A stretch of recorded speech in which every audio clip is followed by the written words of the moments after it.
रहे हैं अपने सहाबा को कि बनी इसराइल में एक शख्स था जिसने 99 कत्ल किए। 99 कत्ल करने के बाद ख्याल आया कि तौबा करनी चाहिए। तो वहाँ एक पढ़ा लिखा बंदा था, उसके पास गया। पता चला कि ये बड़ा कोई नेक बंदा है। उससे जाकर पूछा कि भाई 99 कत्ल किए हैं, कोई माफ़ी हो सकती है? उसने कहा खुदा का खौफ कर, इतने कत्ल करके कहता है माफ़ी हो सकती है? कोई माफ़ी नहीं। उसने आगे से कहा फिर तेरी भी कोई माफ़ी नहीं। उसको भी उसने कत्ल कर दिया। 100 पूरा हो गया। जब 100 कत्ल हो गए फिर ख्याल आया यार ये तो अच्छा नहीं किया, तौबा करनी चाहिए, माफ़ी मांगनी चाहिए। तो इसका तरीका जो है वो आना चाहिए। फिर किसी शख्स से पूछा कि यार मेहरबानी करो, कोई रास्ता बताएं। वो जो बंदा था ना जी, अब वो बंदा समझने वाला था इस बात को।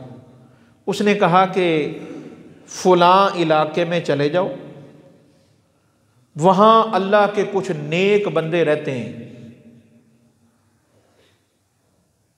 वहाँ जाओ, तुम्हारा मसला हल हो जाएगा।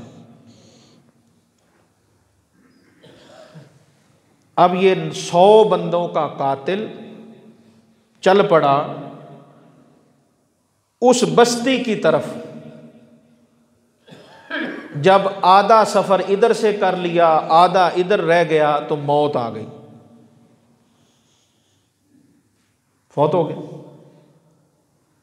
जैसे ही फौत हुआ तो जहन्नम के फरिश्ते भी आ गए, जन्नत के फरिश्ते भी आ गए।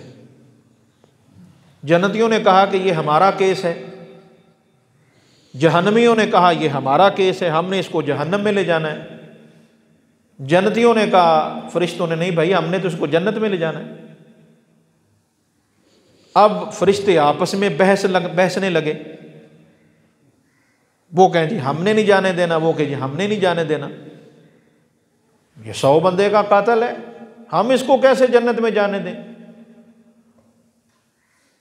जन्नती फरिश्तों ने कहा ठीक है बात, लेकिन ये तौबा की नीयत से जा रहा है, तौबा का इरादा हो चुका है, मौत आ गई है, हम इसको जन्नत में ले जाएंगे। उन्होंने कहा नहीं जी हमने नहीं मानना। जब मामला काफ़ी तूल पकड़ गया, अल्लाह पाक ने फरमाया भाई हम फैसला करते हैं, फैसला कर देते हैं। फरिश्तों ने कहा ठीक है बारी ताला, आपका जो हुक्म फैसला फरमाएं। अल्लाह पाक ने फरमाया भी ज़मीन को जो है ना नाप लिया जाए, ज़मीन की पैमाइश करो। अगर ज़मीन की पैमाइश में जिधर ये तौबा के लिए जा रहा था उधर फासला ज़्यादा हो जाए कि उधर ज़्यादा झुका हुआ है, तो इसको जन्नती ले जाएं। अगर कम है तो फिर इसको जहन्नमी फरिश्ते ले जाएं। फरिश्तों ने कहा ठीक है। अब ज़मीन की पैमाइश शुरू हो गई। अल्लाह ने फरिश्तों को पैमाइश में लगा दिया और ख़ुद रब ने ज़मीन से कहा, खुद रब ने ज़मीन से कहा ए ज़मीन अपने आप को ज़रा समेट ले, सुकड़ जा। अब रब फरमाए ज़मीन को, ज़मीन की क्या ज़रूरत है? फरिश्ते जनाब पैमाइश में लगे हुए हैं।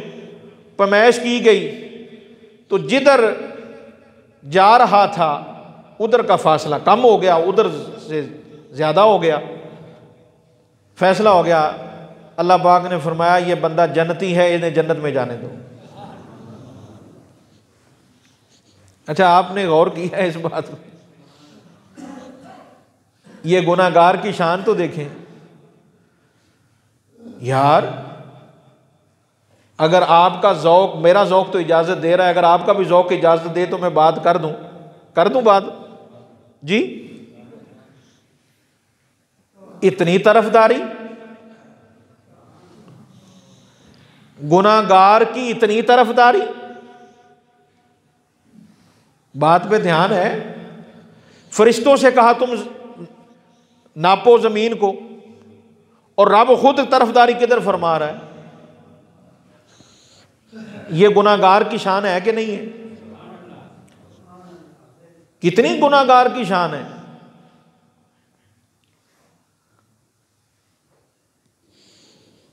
तो गौर करें, इतना बड़ा गुनाहगार, 100 बंदे का कातिल तौबा का इरादा करे, रब तो उसे बख्श देता है। अरे वो तो मूसा की उम्मत का उम्मती है, तुम तो हबीबुल्लाह के उम्मती हो। याद रखो, गुनाह जितने भी हो जाएं मायूस नहीं होना, सच्चे दिल से तौबा करो, रब तुम्हारे सारे गुनाहों को माफ फरमा देगा। आका ने इस हदीस को क्यों सुनाया? ये वाकया हुजूर ने किस लिए सुनाया? ये गुनाहगारों को तसल्ली देने के लिए आपने सुनाया। और क्या मकसद है वाकया सुनाने का? हुजूर ने ये वाकया बनी इसराइल का क्यों सुनाया? ये इसलिए सुनाया कि मेरी उम्मत मायूस ना हो, मेरी उम्मत परेशान ना हो कि अब कोई रास्ता ही नहीं है, अब किधर जाएं, कहाँ जाएं, मायूस हो चुके हैं, इतने गुनाह कर लिए, इतने गुनाह कर लिए कि अब शर्म आती है, शर्मसार हो गए, अब कैसे जाएं, कैसे बात करें। ना भाई, याद रखो, याद रख लो, अल्लाह बड़ा ही करीम है, वो बड़ा ही मेहरबान है। अगर कोई दिन में 70 मरतबा भी गलती कर ले तो अल्लाह ताला 70 बार उसको माफ़ फरमा देता है। बस आप मुआफ़ी को ना छोड़ें, आपने तौबा नहीं छोड़नी। ये है, तौबा आप पर लाजिम है, मुआफ़ कर देना रब ने अपने लब पर लाजिम कर लिया है।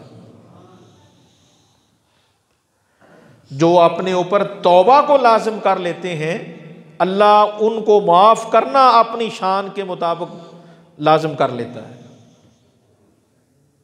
जी, ये गुनाहगार की शान है। तो सारी गुफ्तगू का खुलासा क्या है, सारी गुफ्तगू का निचोड़ क्या निकला, अब इसको बड़ा समझना है। वो मैं इसी आयत मुबारका की रोशनी में आपको बताना चाहता हूँ कि अल्लाह ताला ने जो